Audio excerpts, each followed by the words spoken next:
बिस्मिल्लाहिर्रहमानिर्रहीम। अस्सलामुअलैकुम। आज मैं आपको खाना काबा का एक हैरान कर देने वाला वाक़या बताऊंगी।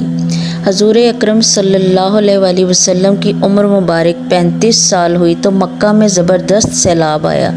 कुरैश ने सैलाब से महफूज रहने के लिए एक बंद बना रखा था, मगर यह सैलाब इस कदर ज़बरदस्त था कि बंद तोड़कर काबे में दाखिल हो गया। पानी के ज़बरदस्त रेले और पानी के अंदर जमा होने की वजह से काबे की दीवारों में शगाफ पड़ गए। इससे पहले एक मर्तबा ये दीवारें आग लग जाने की वजह से कमज़ोर हो चुकी थीं और ये वाक़या इस तरह हुआ था कि एक मर्तबा कोई औरत काबे को धोनी दे रही थी कि इस आग में से एक चिंगारी उड़कर काबे के पर्दों तक पहुंच गई। इससे पर्दों को आग लग गई और दीवारें तक जल गईं। इस तरह दीवारें बहुत कमज़ोर हो गई थीं। यही वजह थी कि सैलाब ने इन कमज़ोर दीवारों में शगाफ कर दिए। हज़रत इब्राहीम अलैहिस्सलाम ने काबे की जो दीवारें उठाई थीं वो 9 गज़ ऊंची थीं। उन पर छत नहीं थी। लोग काबे के लिए नजराने वगैरह लाते थे। ये नजराने कपड़े और खुशबुएं वगैरह होती थीं। काबे के अंदर जो कुआं था ये सब नजराने इस कुएं में डाल दिए जाते थे। कुएं अंदरूनी हिस्से में दाएं तरफ था। इसको काबे का ख़जाना कहा जाता था। काबे के ख़जाने को एक मर्तबा एक चोर ने चुराने की कोशिश की। चोर कुएं ही में मर गया। उसके बाद अल्लाह ताला ने उसकी हिफाजत के लिए एक सांप को मुकर्रर कर दिया। ये सांप कुएं की मुंडेर पर बैठा रहता था, किसी को ख़जाने के नज़दीक नहीं आने देता था। कुरैश भी इससे खौफज़दा रहते थे। अब जबकि काबे की दीवारों में शगाफ पड़ गए और नए सिरे से उसकी तामीर का मसला पेश आया तो अल्लाह ताला ने एक परिंदे को भेजा। वो इस सांप को उठा के ले गया। ये देखकर कुरैश के लोग बहुत खुश हुए।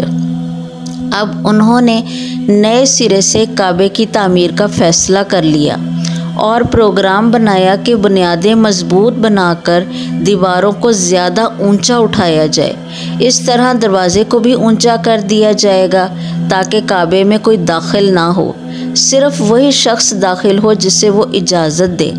अब उन्होंने पत्थर जमा किए। हर कबीला अपने हिस्से के पत्थर अलग जमा कर रहा था। चंदा भी जमा कर लिया गया। चंदे में उन्होंने पाक कमाई दी, नापाक कमाई नहीं दी। मसलन तवाइफ़ों की आमदनी, सूद की कमाई, दूसरों का माल गज़ब करके हासिल की गई दौलत चंदे में नहीं दी गई और पाक कमाई उन्होंने बिला वजह नहीं दी थी। एक ख़ास वाक़या पेश आया था जिससे वो इस नतीजे पर पहुँचे थे कि उस काम में सिर्फ पाक कमाई लगाई जाएगी। वो वाक़या यूँ था।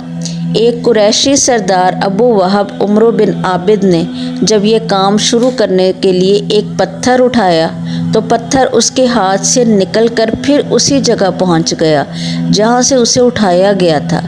उस पर कुरैशी हैरान व परेशान हुए।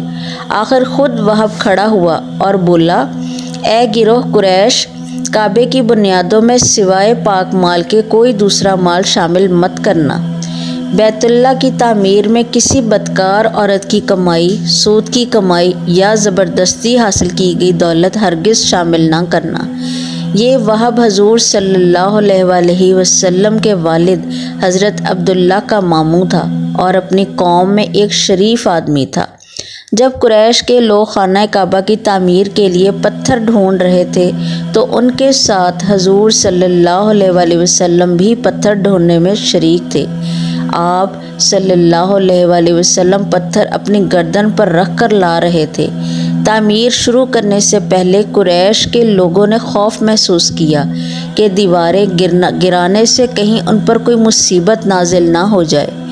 आखिर एक सरदार वलीद बिन मुगीरा ने कहा, काबे की दीवारें गिराने से तुम्हारा इरादा इस्लाह और मुरम्मत का है या इसको ख़राब करने का?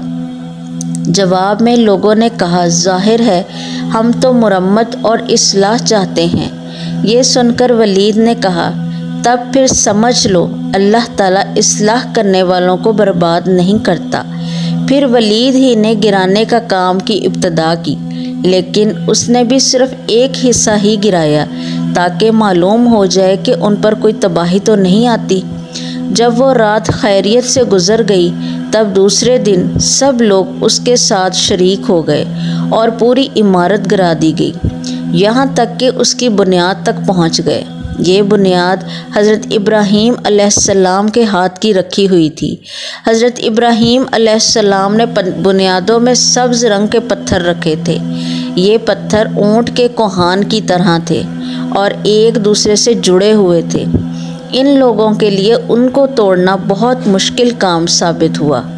दाएं कोने के नीचे से कुरैश को एक तहरीर मिली। वो तहरीर सरियानी ज़ुबान में लिखी हुई थी। उन्हें सरियानी ज़ुबान नहीं आती थी। आखिर एक यहूदी को तलाश करके लाया गया। उसने वो तहरीर पढ़कर उन्हें सुनाई। तहरीर ये थी, मैं अल्लाह हूँ, मक्के का मालिक, जिसको मैंने इस दिन पैदा किया जिस दिन मैंने आसमानों और ज़मीन को पैदा किया, जिस दिन मैंने सूरज और चाँद बनाए। मैंने इसको यानी मक्का को 7 फरिश्तों के घेर दिया है। इसकी अज़मत इस वक़्त तक ख़त्म नहीं होगी जब तक कि उसके दोनों तरफ पहाड़ मौजूद हैं। इन पहाड़ों से मुराद एक तो अबू कबीस पहाड़ है जो कि सफ़ा पहाड़ी के सामने है, और दूसरा कैकान पहाड़ है जो मक्का के करीब है, जिसका रुख अबू कबीस पहाड़ की तरफ है। और ये शहर अपने बाशिंदों के लिए पानी और दूध के लिहाज से बहुत बाबरकत और नफ़े वाला है। ये पहली तहरीर थी। दूसरी मुकामे इब्राहीम से मिली। उसमें लिखा था, मक्का अल्लाह ताला का मोहतरम और मुअज़्ज़म शहर है। इसका रिज़्क़ 3 रास्तों से इसमें आता है। यहाँ 3 रास्तों से मुराद कुरैश के 3 तिजारती रास्ते हैं। इन रास्तों से काफ़िले आते जाते थे। तीसरी तहरीर इससे कुछ फासले से मिली। उसमें लिखा था, जो भलाई बोएगा लोग उस पर रश्क करेंगे, यानी इस जैसा बनने की कोशिश करेंगे, और जो शख्स रुसवाई बोएगा वो रुसवाई और निदामत पाएगा। तुम बुराइयां करके भलाई की आस लगाते हो। हाँ, ये ऐसा ही है जैसे कीकर यानी कांटेदार दरख्त में कोई अंगूर तलाश करे। ये तहरीर काबे के अंदर पत्थर पर खुदी हुई मिली। काबे की तामीर के सिलसिले में कुरैश को पत्थरों के अलावा लकड़ी की भी ज़रूरत थी। छत और दीवारों में लकड़ी की ज़रूरत थी। लकड़ी का मसला इस तरह हल हुआ कि एक जहाज़ अरब के साहिल से आकर टकरा गया। आज इस मुकाम को जद्दे का साहिल कहा जाता है। पहले ये मक्के का साहिल कहलाता था, इसलिए कि मक्के का करीब तरीन साहिल यही था। साहिल से टकराकर जहाज़ टूट गया। वो जहाज़ किसी रोमी ताजर का था। इस जहाज़ में शाह रोम के लिए संगे मरमर, लकड़ी और लोहे का सामान ले जाया जा रहा था। कुरैश को उस जहाज़ के बारे में पता चला तो ये लोग वहाँ पहुँचे और इन लोगों से लकड़ी ख़रीद ली। इस तरह छत की तामीर में इस लकड़ी को इस्तेमाल किया गया। आखिर खाना काबा की तामीर का काम हिजर अस्वद तक पहुँच गया। अब यहाँ एक नया मसला पैदा हो गया। सवाल ये पैदा हुआ कि हिजर अस्वद कौन उठाकर उसकी जगह पर रखेगा। हर कबीले के सरदार ने चाहा कि हिजर अस्वद को नस्ब करने का शर्फ उसे हासिल हो। ये झगड़ा 5 दिन तक चलता रहा और इस कदर शिद्दत इख्तियार कर गया कि करीब था कि हरम में खून खराबा हो जाता। इतने में एक उम्र रसीदा शख्स अबू उमैया मखज़ूमी ने यह तजवीज़ पेश की कि सुबह मस्जिद हराम के दरवाज़े से जो शख्स सबसे पहले दाखिल हो उसे मुनसिफ यानी फ़ैसला करने वाला मान ले। सब लोगों ने यह तजवीज़ मंजूर कर ली। अल्लाह ताला की मर्ज़ी कि सबसे पहले आप सल्लल्लाहु अलैहि वसल्लम मस्जिद हराम में दाखिल हुए। लोग आप सल्लल्लाहु अलैहि वसल्लम को देखते ही पुकार उठे, ये अमीन मोहम्मद सल्लल्लाहु अलैहि वसल्लम हैं, हम उनसे राज़ी हैं।